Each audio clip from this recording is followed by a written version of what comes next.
On a cold winter night, Adam walked briskly through New Haven, feeling uneasy as if being watched. He scanned the street behind him, but saw nothing. Quickening his pace, he heard another set of footsteps, matching his rhythm. Reaching a narrow alleyway, Adam darted into a shadowed corner. A figure emerged, draped in a long black coat. Adam confronted them, asking why they were following him. The figure tossed a note toward him before vanishing. Adam picked up the note, which read, "The truth is closer than you think, but the price will be high. Be ready. The game has just begun." He realized his life would never be the same again. The next morning, Adam woke up with a note in hand, determined to find answers. He decided to visit his friend Eric, a journalist known for uncovering hidden truths. Adam entered Eric's apartment, greeted by the aroma of coffee and ink. He showed Eric the note, explaining the encounter. Eric suggested it might be related to the urban legend of the Shadows game. Eric explained the legend, suggesting it could be an underground organization or a deadly trap. Adam was skeptical, but agreed to investigate further. They searched the web for similar cases. They found reports of mysterious notes, disappearances, and strange deaths. Then, Adam received a message on his phone from an unknown number. "Tick-tock, Adam. The clock is running. Are you ready for the first move?" Adam felt a chill, realizing they knew who he was. Eric warned him to be careful, but Adam decided to play the game. That night, he received another message with an address, 41 Hollow Street, midnight. Eric advised against going, fearing it was a trap. Adam insisted he had no choice. He arrived at the abandoned warehouse at midnight, where a spotlight blinded him momentarily. A voice welcomed Adam, acknowledging he accepted the game. A masked woman appeared, claiming she knew him and that he must earn answers. Adam demanded to know what she wanted. The woman smiled, saying survival. Suddenly, the doors slammed shut behind him, marking the true beginning of the game. Adam stood frozen as the warehouse doors slammed shut behind him. The masked woman remained in the spotlight, her presence radiating an unsettling calmness. "What do you mean by survival?" he asked, his voice steadier than he felt. She tilted her head slightly. "You're in the game now, Adam. The only way out is forward." A loud metallic sound echoed through the warehouse, and suddenly, a set of floodlights flickered on, illuminating the vast, abandoned space. To his right, a steel table had been placed in the center of the room, with a small black box resting on it. To his left, a narrow corridor led into darkness. "You have two choices," the woman continued. "Open the box and accept its contents, or step into the corridor and find your own way forward. Choose wisely." Adam's mind raced. Was the box a trap? Was the corridor more dangerous? He glanced at the woman, but her mask revealed nothing. Adam hesitated for only a moment before stepping toward the steel table. His hands trembled as he reached for the black box. The masked woman watched in silence, her presence like a shadow looming over him. Click! The latch on the box released with a soft snap, and Adam slowly lifted the lid. Inside, he found a single silver key and a note folded neatly beside it. He picked up the note and read the words written in that same red ink. "Trust is an illusion.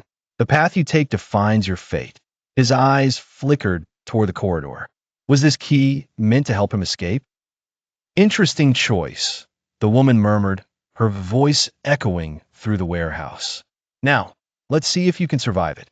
Before Adam could react, the floor beneath him shifted. A metallic grinding noise filled the air as the table sank into the ground, vanishing as if it had never existed. The warehouse lights flickered, and suddenly, a door materialized at the far end of the space. Adam clutched the key tightly. He knew this was far from over.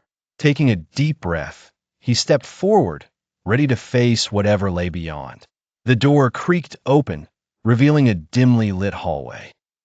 The hallway was eerily silent except for the occasional dripping of water from the pipes above. Every step he took echoed, making it sound like someone was following him. He clenched his fists, reminding himself to stay focused. As he reached the end of the hallway, he found another door. This one was different. It had a keypad. Adam frowned. The key wouldn't help him here. He needed a code. Then, the overhead speaker crackled to life. Well done, Adam. But intelligence is just as crucial as courage. Let's see if you can figure this one out. A countdown timer appeared. Adam's heart pounded. He scanned the walls, the floor, looking for any clues. Then, he remembered the note in the box. Trust is an illusion. The path you take defines your fate. He muttered the words under his breath. What did it mean? Then it hit him. The floor, the tiles had markings. 30 seconds left. He knelt down and traced the numbers with his fingers. 4-1-9-7. Taking a deep breath, he punched the numbers into the keypad. Beep. The door clicked open just as the timer hit 5 seconds. Adam let out a breath of relief and stepped through the doorway, only to find himself in yet another room. There were 3 other people inside. A man in his 40s with sharp eyes, a young woman with bruises on her arms, and a teenage boy who looked absolutely terrified. They all turned toward him as he entered. Looks like we have a new player, the man said grimly. Adam's stomach tightened. The overhead speakers crackled again. The masked woman's voice returned, smooth and calculated. The final challenge begins now. Only one of you will leave this room alive. The choice is yours. Panic spread across the group. The teenage boy backed away, shaking his head. No, this isn't real. A loud click sounded, and a portion of the wall slid open to reveal a timer counting down from 10 minutes. Below it, 4 identical weapons lay on a metal shelf. Adam's breath hitched. They were really expected to kill each other? There has to be another way, the young woman shouted. The world around Adam was a blur of smoke, fire, and chaos. As the last remnants of the explosion echoed in his ears, he found himself lying on cold concrete, gasping for air. His heart pounded in his chest, and his vision was still clouded with the aftermath of the blast. He blinked, trying to focus, and slowly pushed himself to his feet.